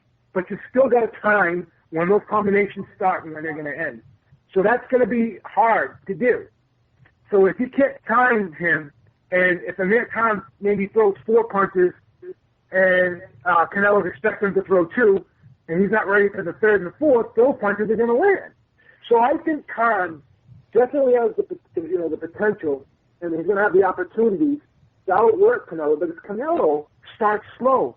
He lays back. He takes a good portion of the round off, and while he's taking the round off, that's when, Khan's got to steal the round. He's got to kind of Sugar Ray Leonard, Marvin Hagler type style. He's got to do that type of thing with Canelo, and I think he can do that. But then he's also got to say to himself, yeah, I'm going to, really go at this guy at the beginning of the round when I know he's kind of going to be on his heels a little bit. But I also have to anticipate that he's going to come on in spots. He's going to come on maybe the last 30 seconds because he knows that he caught a lot of shots. He's going to try like he did with Cotto. Cotto was winning a lot of rounds. He'd sit there and peck away. But then Canelo would land maybe 2 or 3 big shots towards the end of the round. He would get the round, deservedly so. So Khan's going to be aware of that onslaught towards the end of the round. And I'm sure he's going to watch that tape with Cotto, and he's going to see that, you know what, I got to put the work in early, but I also got to prepare myself for when this guy is going to come at me. So that's when I go on my bike. So I got to know when to move forward and when to move backward, and I got to know, that I got to keep something on this guy all night. I got to keep the stick on. I got to just keep touching him and piling up those points. And then after a while, the face may stop busting up, because we saw how Lara wasn't really landing real hard shots against Canelo, but he was pecking away at him, swelling up his face a little bit. And I thought that, as Robbie said, I thought Lara won that fight. But the problem was Lara got cut, and he was a little bit hampered by the blood going in his eye, and he kind of switched up the way he was fighting, and he faded late in the fight because of that. Khan's got to just fight a consistent pace. He's got to know how to time himself in this fight, and he's got to know when to take the breaks, and he's got to know when to really capitalize. So when Canelo's taking the break, that's when he goes on. And then when Canelo is moving forward, that's when I retreat. He's got to just do it like that, okay? When this guy is not doing anything, that's when I punch. When he starts moving forward, that's when I get the fuck away from him, excuse my language. That's what he's got to do in this fight. He's got to really fight a smart fight, which I think he will do. So let me ask you a question, because I looked at Khan, and he's gotten pretty big. I mean, the pictures I've seen of him and everything like that, yeah, right? Jacked. He's jacked right now. If I seen him in a bar, I would turn away, walk away. The problem with me, I guess the problem I have is, will that added muscle take away his speed? No. Not from what I've... I believe, excuse me, I'm sorry to cut you off, but I believe that Virgil Hunter is 100% right. It's going to make him faster. You know why? Because I think it's quality weight. I think Khan is a fast-twitch muscle fiber guy. I think he's got a lot of fast-twitch fibers, and by losing the weight, he's losing muscle mass. By putting on the weight, I think he's putting on muscle mass. I think, this is going to sound ridiculous, this added weight, as Virgil Hunter said, is going to enhance his speed. Robbie, jump on the train. Come on. No. From what I've seen. Come on, Robbie. No, I'm not going to do that. He's going to take Khan before the night's out. No. From what I've seen, Eric, I do think Joe and Virgil Hunter are right, because if you get a chance, go back and watch those 24/7s. There's 2 of them, and you'll see what we're talking about. I do think that this is going to help Khan, and he's going to be more durable, and I think that's going to be a main factor in the fight. If Canelo doesn't end it early, he's going to have a problem on his hands when it comes to later on in the fight. Yeah, I disagree with both of you, man. I think that's going to be his downfall in this fight. Eric, I'm not even going to ask you to jump on the train. I'm not even going to ask you to jump on the train, because you're going the other way. You're taking Uber. Son. You're taking the Canelo Uber right now. You don't even want to get on the train. And besides, remember I heard an interview. We talked about it on last week's show. Suleiman said, maybe Amir Khan will solve my problem and I don't have to strip Canelo. So keep that in mind. Who cares what Suleiman says? He's corrupt too. All right, so let's get some predictions now. Robert, we're going to start with you. Let's hear it. I'm going to take Canelo, but he's going to have to win it within the first 5 rounds. Really? Yeah, wow. he's gonna have to win it early, otherwise there's a big problem. So I'll predict Canelo 5th round stoppage. Wow. Okay. Robbie, when was the last time Canelo stopped someone in 5 rounds, and besides Kirkland? That would be the last time, Joe, because he stopped Kirkland at 3. But James this was a guy that took a year and a half off, a guy that was knocked out by a shooter in 1 round. So do we have to count that? No, James Kirkland is no Amir Khan. I'll give him that. So. Okay. Okay, that's what I'm saying. You think Amir Khan is going to get knocked out in 5 rounds? Really, Robbie? Well, if he doesn't, then Khan has a legitimate chance to win this fight. Okay, so let me ask you this. I'm going to leave you alone. We got two different. Okay, so you think Canelo is going to win by knockout? So, yeah, but if he doesn't go the 5 rounds, you're saying if he goes the distance, does he win then? No. Wow, Robbie! Train has left the station, son. This is what Robbie's going to do, Eric. He's going to bet Amir Khan by 12-round decision, right? And he's going to bet Canelo by knockout. He's hedging the play. He does. He's hedging the play. Robbie, you going to do a beating you on the beat next week with me? You do a beating you on the beat? He's like the professional football. He's like the professional football guys who give out the bets. They give out like half Dallas and then half the Giants. This fight. Look at Robbie. Look at Ringside Robbie trying to handicap this fight. All right, so B, you're on the Khan train for sure. You think he wins? How does he win? Amir Khan is going to win a 12-round decision, 8 rounds to 4. 8 rounds to 4. It's going to be. It is going to be a master class boxing lesson. What Irfan Milata was able to do the first 6 rounds, Amir Khan is going to do that times 10. You heard it here first. UK baby, 13 world champions next week, Daddy. 13 world champions next week. All right. So. Yeah, but then he quickly will vacate, right, B? No, because he's going to fight Cal Brook for the 155-pound middleweight title. Oh, very good. That's a good one. Okay. All right. Okay. So I got 2 predictions. On this fight. Okay. My first prediction. Eric's hedging too. No. I got 2 predictions for this fight. My first prediction is that Khan will actually be heavier on the scale than Canelo when they weigh in. That's prediction number 1. Okay. Now, on the night of the fight, I think Canelo rehydrates a little bit more. I think Canelo's about 165, 170 after high. I think he's about 170 after hydration. Khan won't go up that far, but I guarantee you, when they hit the scales, Khan will weigh more than Canelo. All right? Okay. Let me tell you what. I think the extra weight is going to kill him in this fight. Khan's only chance in this fight was to use his speed and his movement. And when you put on extra weight, when you put on that muscle is really the worst thing you could do for speed. He should have been coming into this weight light. He should have been coming in at maybe 3 pounds lighter than what he's going to come in at.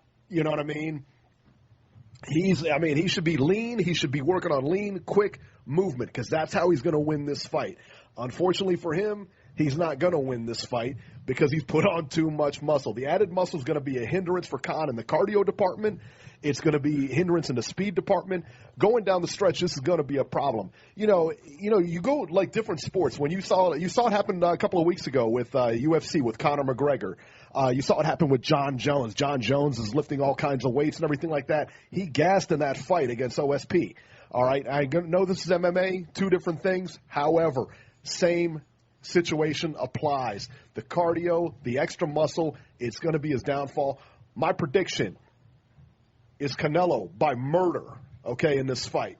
It's going to be that quick. 6 rounds, the fight's going to be over in 6 rounds. If it's not over in 6 rounds, if the fight's not over in 6 rounds, Canelo still wins a lopsided decision. Canelo all the way. Okay, I got another question for both of you. How many pay-per-view buys does this fight get? We know Robbie, you're really switching it up now, baby. Because we know that Pacquiao bombed out at 400,000. How many does Canelo and Khan get? I think it gets right about the same. I mean, I think it gets 5 to 600. 915,000 pay-per-view buys. I think it goes 5 to 600. I think it goes 5 to 600,000 just because everybody is tired of the pay-per-view model, including myself. Everybody is tired. I'm going to make my whole family buy this fight. I want this fight. I want this fight to do that. I say it's going to do at least 800, between 800 and 850,000. 5 and 600,000. I'm saying 915. I'm saying 916,000 pay-per-view buys. That's what I'm going with. Mayweather and Pacquiao ruined pay-per-view, son. It's all over. It ain't going back up. Eric is being a Debbie Downer tonight, man. He's depressing me. I'm gonna take some Prozac now. This guy's really depressing me.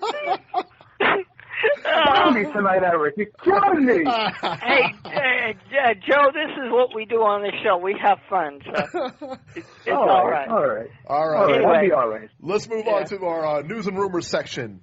Julio Cesar Chavez Jr., Robert's boy, says that he will fight Canelo. If a fight between Canelo and Triple G cannot be made, he would love to step in and fight Triple G at 168. Tom Loeffler seems very interested, but will pursue a Canelo fight or Billy Joe Saunders first. Loeffler says Triple G is ready to go to England to get the Saunders fight.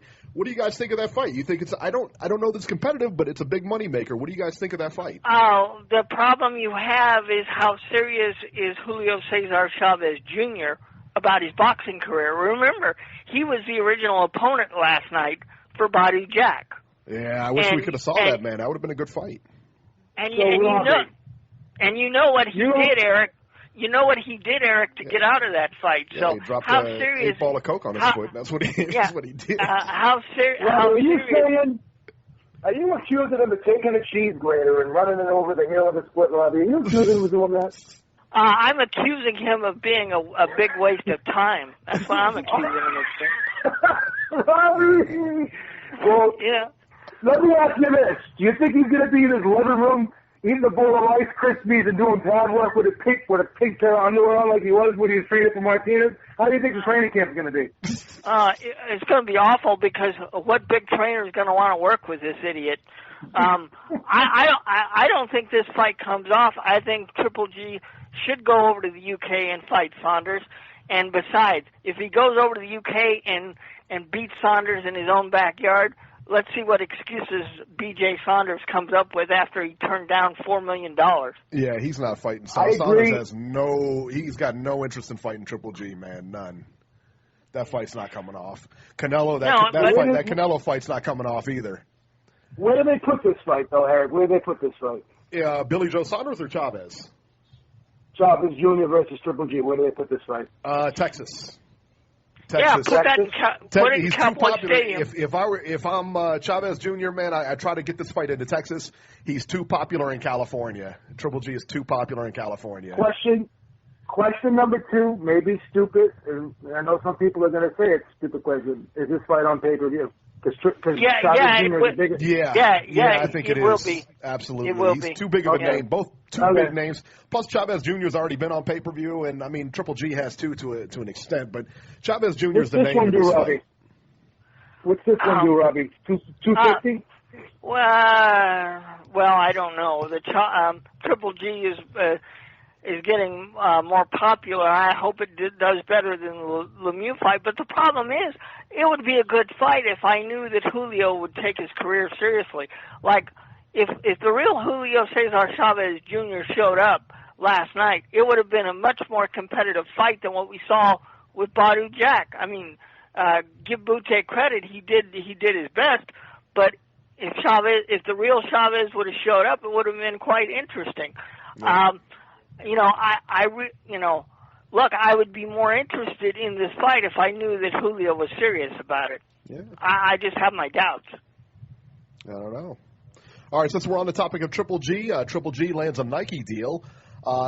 Triple G is only the third fighter to land a Nike deal. He's on the Jordan brand now. The other two were Roy Jones Jr. and Andre Ward. You saw his new his new shoes in the fight against Dominic Wade. So that's a big deal, man. I mean, Triple G, Apple Watch, Nike shoes now, Jordans. He's getting up there. Well, hey, he's getting out there. He's getting more and more known. Good for him. Absolutely. All right, so here's something. It's a nice little deal. All right, so here's something I want to address from last night. You saw it on the telecast. Floyd Mayweather said Floyd Mayweather told Jim Gray on Showtime that he's in talks with CBS and Showtime about another fight. When asked about Triple G, he said Triple G should fight Ward, pretty much dismissed it. When asked about Porter or Thurman, he didn't seem interested at all. But when they mentioned Danny Garcia, he really put him over. He's got the belt, he's a couple-time champion, this and that, undefeated. He seems to want to come back, and he says for 9 figures. Is that possible? $100 million to fight Danny Garcia? With Floyd, you can't discount anything, unfortunately. I always said when he fought Berto that he was going to come back for a 50th fight, and I also said that it would probably be against Danny Garcia, so I do think that this is possible. But, you know, so many people are sick of the Mayweather-Pacquiao era. I don't know how successful this would be from a financial standpoint. B, what do you think? Joe, what do you think? I think he's going to fight Pacquiao again. Where else is he going to get those figures? I'm sorry, you guys don't. I think it's going to be an intriguing fight if he fights Pacquiao again. I want to see what Pacquiao can do. You know, if he's 100%. And I'm not going to. People are going to say the shoulder. That's bullshit. I'm not going to say that the shoulder was ripped to shreds like maybe Pacquiao and his team were insinuating. But I think it was injured. There was some type of damage there. Let's see Pacquiao at 100%, and let's see what happens. Do you think it's possible Pacquiao can be at 100%, though? I mean, honestly. I mean, you saw him in his last fight against Tim Bradley. He didn't look that great. I mean, you know, now granted. Really? I thought he looked good. Let me ask you a question. Okay, so, and this is what I tell everybody. All right. This is what we said last show. Okay. So you take the tape when he beat Oscar De La Hoya, and you take the tape and you watch the Tim Bradley fight, and you tell me if there's any differences. I mean, the guy doesn't move anymore. He doesn't move as much as he used to. His movement's no longer there. This is a guy clearly on the downswing. Clearly. Really? I don't want to see Floyd Mayweather or Manny Pacquiao back in the boxing ring ever again, period. I do, Robbie. I want to see Pacquiao Mayweather too. Oh, how dare you! It's gonna happen. It's gonna happen. It's gonna happen either this September or maybe next May. It's gonna happen. Man, don't say that. No. I'm sorry, it's gonna happen. And guess what? I'm buying it again. You're not buying it. I'm buying it again, Robbie. I'm buying it again, Robbie. I may buy it for you, Robbie. Oh, God. I want you to watch it. I want you to watch it, Robbie. I'm going to punish you. I'm going to make you watch it. I'm going to buy it for you. What have we got ourselves into here, man? Hey, Joe has always given me a bad time, so no worries, Eric. It's going to be death by Pacquiao Mayweather too, Robbie. You're going to sit through it again, baby. That's like Chinese water torture right there, you know? I mean, my goodness. No, thank you. What's worse, Mayweather Pacquiao 2, Robbie, or waterboarding?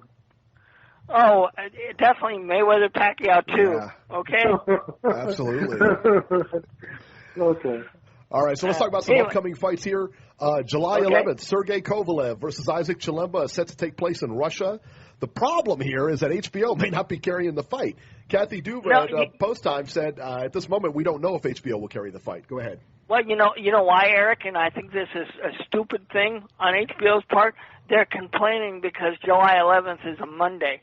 They always want to do their fights on a Saturday. I say, what the hell's the difference? Well, they got a point. You got a point. I mean, you're not going to get any ratings on a Monday.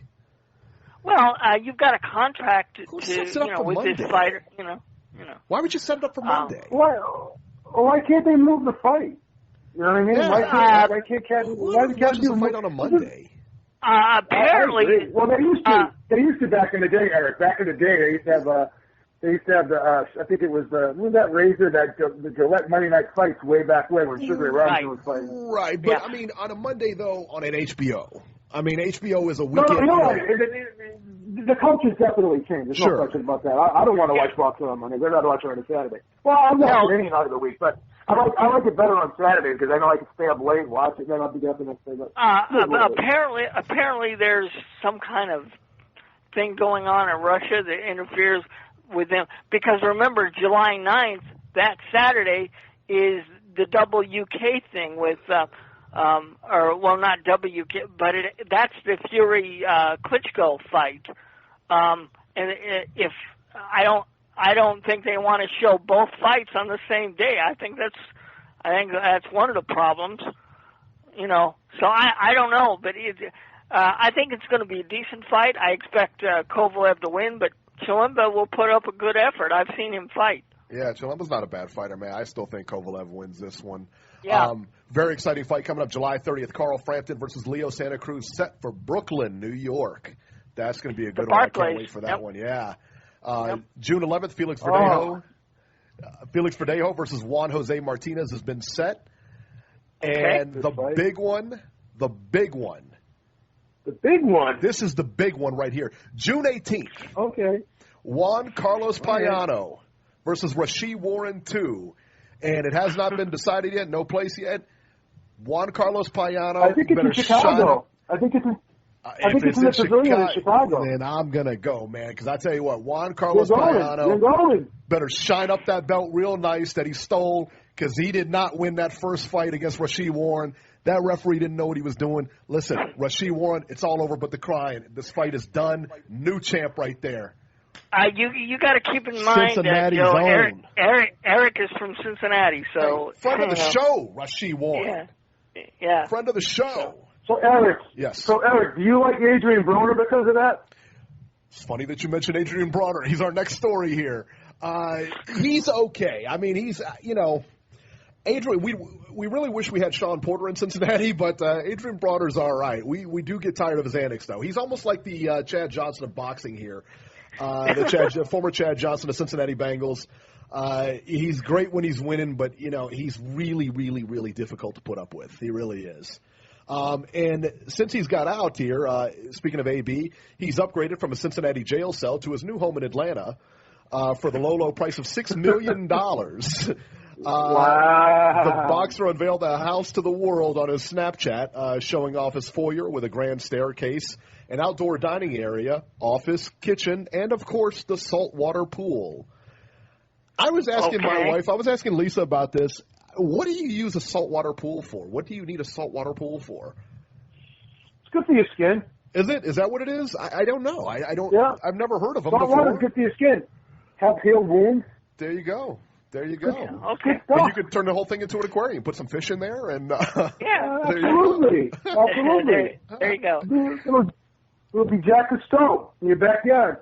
That's right. And now for our Adrian Broner train wreck of the week. Adrian Broner is such a train wreck that we have renamed our train wreck of the week to the Adrian Broner train wreck of the week, whether it has to do with him or not. He's just got this name. So the train wreck of the week this week has to do with Francisco Vargas.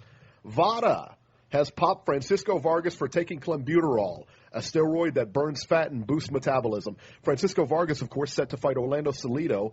Golden Boy actually put out a statement on the situation that reads, as part of a voluntary testing program that Francisco Vargas requested ahead of his June 4th fight, he tested positive for clenbuterol. Francisco believes he tested positive due to ingesting, get this, contaminated meat in Mexico, where clenbuterol is common. Where clenbuterol is commonly used by ranchers in livestock feed. Francisco has and will always be a clean fighter. This is why he insisted on the VADA program.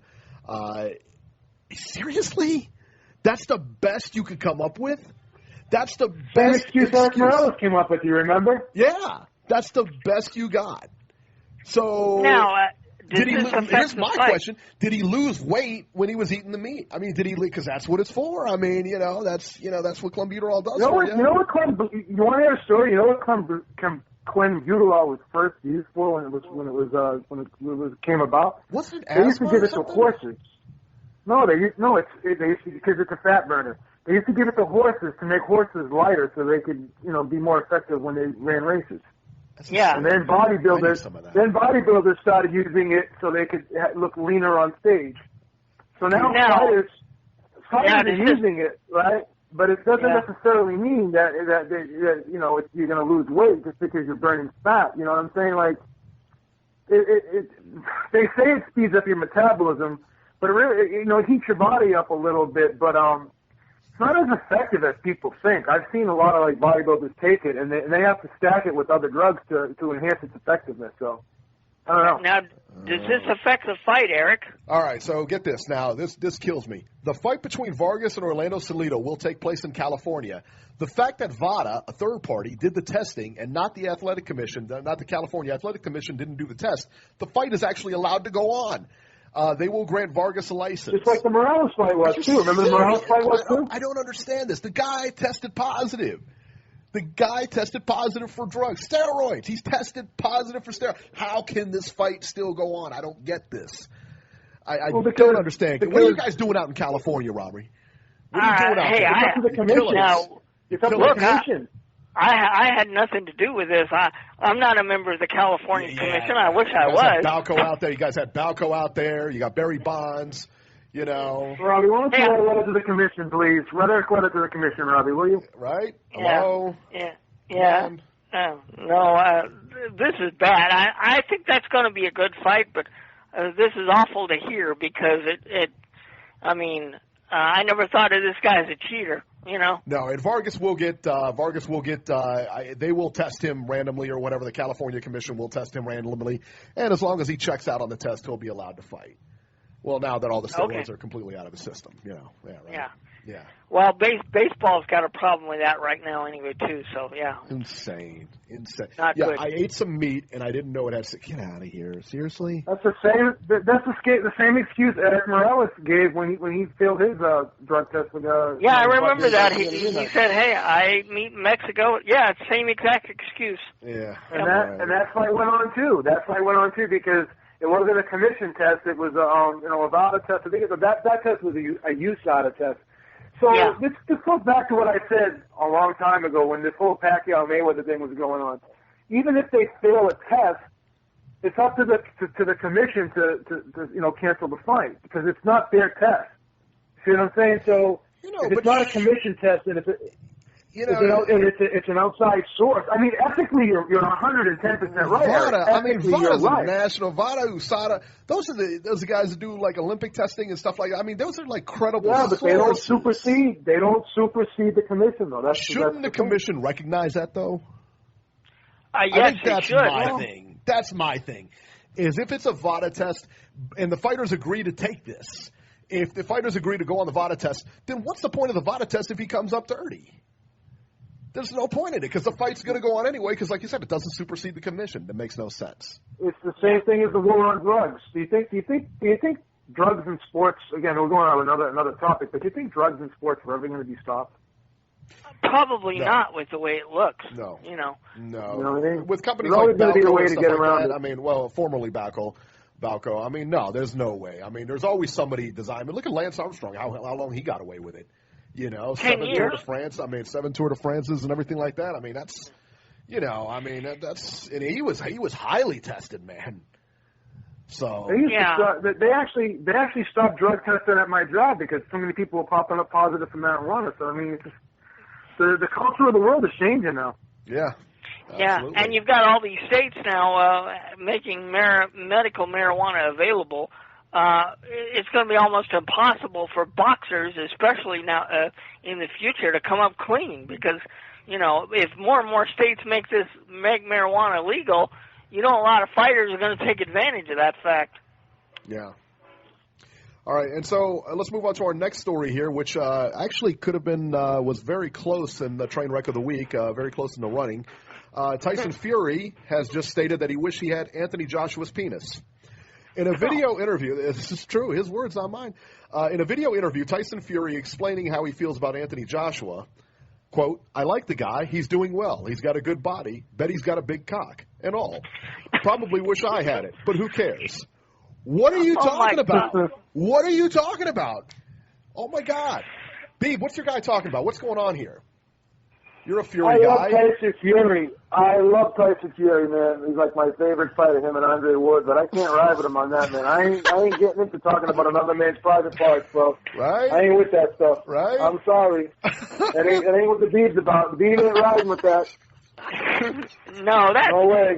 That's pathetic. Are you going to come out and admit you're gay next? I mean, nothing against gay people, but my God. Robbie. Well, Jeez. Oh, my gosh. Well, speaking of Tyson Robbie's out of control. He's out of control tonight, man. I don't know what's going on. Something in the water over in California, man. He must be getting it from Flint. The Fury-Klitschko press conference took place this week, and it did not disappoint. Fury also said it was a disgrace for him to be called an athlete, then removed his shirt at the press conference, and he doesn't look like he's in great shape. What comes out of Fury's mouth? Disrespectful, Klitschko said. That's all homosexual men and women, pedophiles belong in the same place. He's quoting what Klitschko has said, what Fury has said in the past. He says that Fury said that women belong in the kitchen or on their back. So basically, where does Fury see Elton John and the Queen? Then Klitschko delivered the message to people that say they think the same and are out there, and to you, Fury, I want to say F off. So very out of character for Klitschko, I thought. You don't see him really usually get rattled here, but Tyson Fury has had a lot of bizarre behavior lately, man. I tell you what. Took his shirt off at the press conference and called himself, he said, it's a disgrace that I'm called a professional athlete. And he said, this fat man beat you. After the fight, he said he hates boxing. He said this will probably be his last fight. Tyson Fury, let me tell you what, Tyson Fury is so great because he sells tickets. I mean, he draws you in. You know, remember, to him, you know? Remember during the promotion of the first fight, Eric, he had a news conference and showed up dressed up as Batman. Remember that? That was so great. You know? That was the best thing ever. The best part was he was dressed as Batman, goes and tackles the guy, takes him out, and then comes back like 5 minutes later dressed as himself, and like nothing happened. You know? Yeah. You know. Look, Tyson is great for boxing. I hope he's not serious about quitting because he's good. He's good for the sport. Well, that's why he says it. You know, I mean, just like Floyd Mayweather said he was going to retire, and then now he's talking about a $100 million payday. Yeah, well, I hope that never happens. Oscar De La Hoya invites Donald Trump to the Canelo and Khan fight. Quote, I want to take this opportunity to invite Mr. Trump to the Canelo and Khan fight on May 7th in Las Vegas. De La Hoya said while being on the news Cavuto Coast to Coast. I have Amir Khan, a Muslim fighter from the UK, fighting against the most popular boxer in Mexico, Canelo Alvarez, opening up the new T-Mobile Arena. We have an opportunity to show Mr. Trump just what Mexicans and Muslims can achieve. So, hey, there you go. Well, Donald is a big boxing fan, and he does show up at a lot of fights. So. Yeah. Well, there you go. But, I doubt he shows up for this one. I just got a feeling. Just got that funny feeling. Yeah, I do too. Anyway. All right. He'll be busy. He'll be busy. That's right. He's busy on the campaign trail, man. That's right. He's on the campaign trail. There you go. This will be interesting to you, Beeb. Anthony Joshua fight sells out again quickly. Tickets for the Anthony Joshua-Dominic Breazeale fight sold out in just 30 minutes. That's around 20,000 seats. That's what I said. He's slipping. What was it, 90 seconds against his fight with Charles Martin? Yeah, he's slipping. Yeah, hey, baby. We're flying. Yeah, well, I tell you what, Dominic. Let's see Beeb with a Union Jack on his profile. Hey, I'm wearing a Union Jack shirt right now, baby. Yeah. There you go. Oh. And what's going on with Manny Pacquiao? Apparently he was a target of a kidnapping plot. The Associated Press reported Wednesday that Abu Sayyaf militants have plotted to kill Filipino President Benigno, easy for me to say, Aquino. Abu Sayyaf extremist group is blamed for the beheading of a Canadian hostage. Pacquiao said he was surprised by the Islamic militants that would target him because he felt he had good relations with the Muslims in southern Philippines.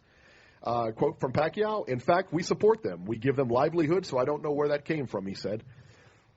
I don't know, man. I tell you what, you better bring a pretty big squad to take down Pacquiao, man. I tell you what. May 9th is election day over there. We'll find out what happens. You know. And from what everything we're hearing and everything like that, all of Pacquiao's comments, everything like that, they love him in the Philippines, and he's expected to go to the Senate. So he's not going to have much time for anything else. And I tell you what, if he ever has aspirations of being president, he's done with boxing. That's for sure. Because, that's right. He ain't gonna have time to do anything else, man. It would be like it'd be like one of our senators training for a fight, just taking X amount of weeks off, of his job and say it just won't work, man. Yeah, right. Oh no. All right, so let's move on to our big announcement, okay? And so our big announcement is we will be moving to Blog Talk Radio next week. This means our show will be more interactive. We will be putting on a live show every Sunday. I think around 7 p.m. You can get the information from the website. We're looking at 7 p.m. though. We urge listeners to call in and ask any questions or comments. We're all very excited for this. You can go to ringsidereporter.com and find out our show. find our show, and the call-in number, if you're a subscriber now, nothing really changes. You'll still be able to get the show from the same place, everything like that. And only this time, we look forward to hearing from you instead of you just hearing from us all the time. And you can also subscribe over on Blog Talk, because all of our other shows that we've done are there for you to pick up, right? Right. We're on Blog Talk. We're not on the search yet. It takes a few days, but we'll be there. We have all 62 shows, I believe, on there, if I'm not mistaken. Yeah, this is number 63 that we're doing right now. So. Yeah. And also for people who like to listen on YouTube, I will be uploading the show on YouTube as well at Beating the Odds at Beat, so you guys can check out the show on YouTube as well, because I know a lot of the UK people love to use YouTube as a source to listen to the podcast, and they'll be there too as well. And we'll have Skype available for all the international callers, so you can call in using Skype. So absolutely. Yeah. So we're really looking forward to it. It's going to be a big move. We're looking to the Beeb being there next week also.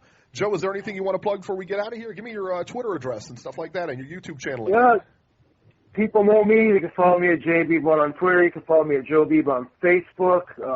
Beating the Odds at Beeb on YouTube. Constantly doing breakdown videos there. And I'm going to be excited about putting the shows up there now as well. And you guys know you can get a hold of me, ask me any questions you want. If you want to hear a breakdown for a specific fight, let me know, and I'll do it for you. Awesome, man. Good stuff, man. Good stuff. We enjoyed having you here today, man. That was great, man. Oh, it was a blast, man. It was a blast. Absolutely, man. And for those I couldn't bring Robbie on the train, but, you know, it is what it is. He's on the train. Believe me, he's on the train. He didn't want to do it publicly. As soon as we hang up the phone, he's taking Khan, and that's that. I couldn't convert him over to Khan's army, but, you know. Well, that'll do it for this edition of Ringside Reporter. And as always, you can catch Robert on Twitter at Ringside Robert, or you can call Ringside Robbie's Corner at 773-572-7781 and listen to all the podcasts and history lessons. I'm at Ringside 73, and we will see you next week. Thanks for listening to the Ringside Reporter Podcast. Check us out on the web at www.ringsidereporter.com, on Twitter at Ringside73, and like us on Facebook at facebook.com/Ringside73. Subscribe to us on iTunes.